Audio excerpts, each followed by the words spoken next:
हमने नदी, नाले, सड़कें, इमारतें संसद तक बनाई। हमने आईटी सेक्टर नोएडा, गुड़गांव बनाए। हमने एंटीलिया जैसी गगनचुंबी इमारतें बनाई और हमें इसी मेहनतकश वर्ग को वहां जाने की मनाही है। नमस्कार दोस्तों, मैं जय कुमार रात का रिपोर्टर में आपका स्वागत करता हूं। आज हम बात करेंगे एनएफएस के बारे में, नॉट फाउंड सूटेबल या फिर नन फाउंड सूटेबल। जी हाँ दोस्तों, अगर आपने मेरा चैनल अभी तक सब्सक्राइब नहीं किया है तो प्लीज कर लीजिएगा ताकि जबरदस्त जानकारी आपके लिए लाता रहूं। आज हम बात करेंगे एनएफएस की। आगे बढ़ने से पहले कुछ उदाहरण है जो मैं बताना चाहता हूं आपको। किसी ने कहा था कि चीन 1948 में आजाद हुआ था, जबकि हम भारत देश के वासी 1947 में ही आजाद हो। तो चीन क्यों आगे है और हम क्यों पिछड़ गए? वहीं किसी ने कहा था जब हमारा भारत देश इतिहास में सर्वशक्तिमान था तो क्यों हर बार उस पर हमले होते रहे और क्यों हर बार उसने गैरों के शासन स्वीकार किए गए? मेरा जवाब है सिर्फ और सिर्फ एक, वो है जातिवाद। जी हाँ दोस्तों, चीन इसलिए आगे है क्योंकि वहां आरक्षण नहीं है। जी नहीं, वो इसलिए आगे नहीं है कि वहां आरक्षण नहीं है, वो इसलिए ना आगे है क्योंकि वहां पे इतिहास में और ना वर्तमान में ना कोई द्रोणाचार्य था और ना आज वर्तमान में एनएफएस जैसा कोई सिस्टम है। आपने लोगों को कहते हुए सुना होगा, देखा होगा कि ये तो आरक्षण वाला डॉक्टर है, अधिकारी है, ये डॉक्टर है तो इससे अगर हम इलाज कराएंगे तो जान का जोखिम बना रहेगा। लेकिन किसी के भी मुंह से आपने ये नहीं सुना होगा कि ये डोनेशन वाला डॉक्टर है, नहीं सुना होगा। आज भारत में कई सालों से एनएफएस का भूत घूम रहा है। ये तब हो रहा है जब भारत देश का मुख्य प्रधान सेवक प्रधानमंत्री जी नरेंद्र मोदी जी ओबीसी से हैं। जब प्रधानमंत्री खुद ओबीसी से हैं और कुल मंत्री हैं 72, जिनमें ओबीसी की संख्या है 27, एससी की संख्या है 10 और एसटी की संख्या है 5, जिसमें ओबीसी से हैं खुद मोदी जी, शिवराज सिंह चौहान, धर्मेंद्र प्रधान जो चले गए वो, और वीरेंद्र कुमार हैं, अनुप्रिया पटेल हैं, आदि आदि। अब बात करते हैं एससी की, तो एससी में है जीतन राम मांझी हैं, चिराग पासवान हैं, रामदास अठावले हैं, अर्जुन राम मेघवाल हैं, बहुत ऐसे। एसटी की बात करें तो खुद हमारे देश की राष्ट्रपति द्रौपदी मुर्मू आदिवासी समाज एसटी से आती है। और मंत्रियों की बात करें तो जुरैल, ओरम जुरैल और सर्बानंद सोनोवाल जैसे लोग, बहुत सारे लोग जो हैं वो एसटी के मंत्री हैं।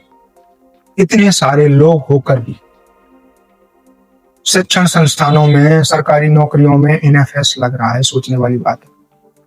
वो भी सबसे ज्यादा नंबर है एनएफएस में ओबीसी, अदर बैकवर्ड क्लास। जी हाँ दोस्तों, फिर आता है नंबर एससी का और एसटी का। पता ये क्यों हो रहा है? मनुवाद कैसे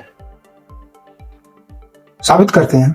मंडल कमीशन में उग्र प्रदर्शन करने वाले राजीव गोस्वामी जी जो थे वो ओबीसी से। जी हाँ दोस्तों, अब ये मत कह देना कि राजीव गोस्वामी ब्राह्मण समाज से आते हैं। वो जहां के हैं वहां वो ओबीसी में ही आते हैं। अभी कुछ दिन पहले यूजीसी के खिलाफ जो प्रदर्शन कर रहे थे देवराज पालड़ा, वो भी ओबीसी से आते हैं। वहीं बात करते हैं गोधरा कांड के बाद में जो गुजरात दंगे हुए थे, तो आपने एक पोस्टर बॉय देखा होगा, अशोक मोची, एससी समुदाय से, वो तलवार लेके और माथे पर लाल फीता बांध के, और आज उसकी क्या हालत है। आप खुद उसके इंटरव्यू देखिए, वो क्या कहते हैं अपने इंटरव्यू में, क्या कहता है वो अपने पॉडकास्ट में। मनुवाद जब भी बंदूक चलाएगा तो एससी, एसटी, ओबीसी के कंधे पर रखकर चलाएगा। डॉक्टर बाबा साहब अम्बेडकर ने कहा था कि ये जो संविधान है, अगर ये सही हाथों में होगा तो इसका सदुपयोग होगा, और अगर ये गलत हाथों में होगा तो इसका दुरुपयोग होगा। अनुच्छेद 14 क्या कहता है? जन्म, लिंग, भेद, जाति के आधार पर भेदभाव नहीं होना चाहिए, समानता होना चाहिए। आर्टिकल 16 का क्योस क्या कहता है? सभी को समान अधिकार मिलना चाहिए। लेकिन नहीं, देश के सभी संस्थानों में प्रमुख पदों पर 90% एक ही वर्ग का कब्जा है। उपरांत आज एक भी भारत की यूनिवर्सिटी टॉप 100 में नहीं। IIT Delhi 123, Bombay 129, IIM AIIMS की विश्व रैंकिंग में भी टॉप 100 में नहीं है वो।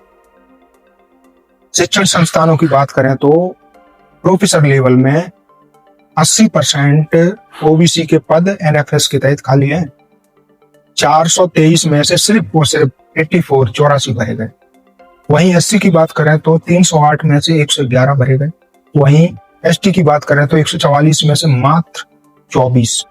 तो वहीं एसोसिएट प्रोफेसरों की बात करें तो ओबीसी के 883 में से 275 पद भरे गए। तो वहीं एसटी की बात करें तो 307 में से सिर्फ और सिर्फ 108। असिस्टेंट प्रोफेसरों की बात करें तो बैकलॉग में वहां भी पद खाली है। यूजीसी यूनियन ग्रांट कमीशन की संसदीय रिपोर्ट कहती है कि 2025 और 26 की जांच में सेंट्रल यूनिवर्सिटियों में एससी, एसटी, ओबीसी के आवेदन व पूरी प्रक्रिया करने के बाद भी इन्हें एनएफएस कर दिया गया।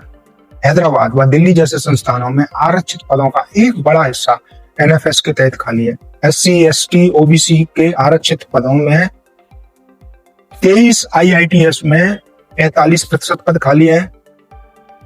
20 आईआईएम में 80% पद खाली है। संसदीय समिति की रिपोर्ट में कहा गया कि एयू इलाहाबाद यूनिवर्सिटी में एक दशक से 428 पदों में से सिर्फ और सिर्फ 12.3 पद एससी को मिले हैं, तो वहीं 5.6 एसटी को मिले हैं। बाद 14 अभ्यर्थियों को एनएफएस करार कर दिया गया है।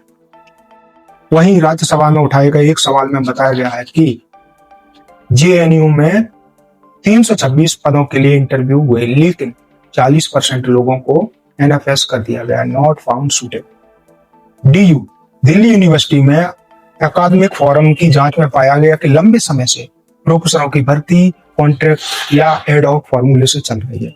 जब यहाँ के प्रोफेसरों को परमानेंट करने की बात आई तब उन्हें एनएफएस कर दिया गया। वो ऐसे प्रोफेसर थे जिनके पास उच्च शिक्षा थी। बहुत सारे प्रोफेसरों के पास में उनके पेटेंट थे और उनके शोध पत्र थे जो पेटेंट थे, उनको भी बाहर का रास्ता दिखा दिया गया। एचयू हैदराबाद यूनिवर्सिटी में फग्गन सिंह कुलस्ते की अध्यक्षता में पाया गया है कि पिछले 3 सालों में स्क्रीनिंग राउंड पूरा होने के बाद भी 8 एससी एसटी के अभ्यर्थियों को नॉट फाउंड सूटेबल करार कर दिया गया है। वीडियो काफी लंबा हो जाएगा दोस्तों। अगर आपको मेरा वीडियो अच्छा लगा हो, जानकारी आपके लिए लाभदायक है, तो मेरे वीडियो को लाइक कीजिए और मेरे रात का रिपोर्टर चैनल है उसको सब्सक्राइब कीजिए।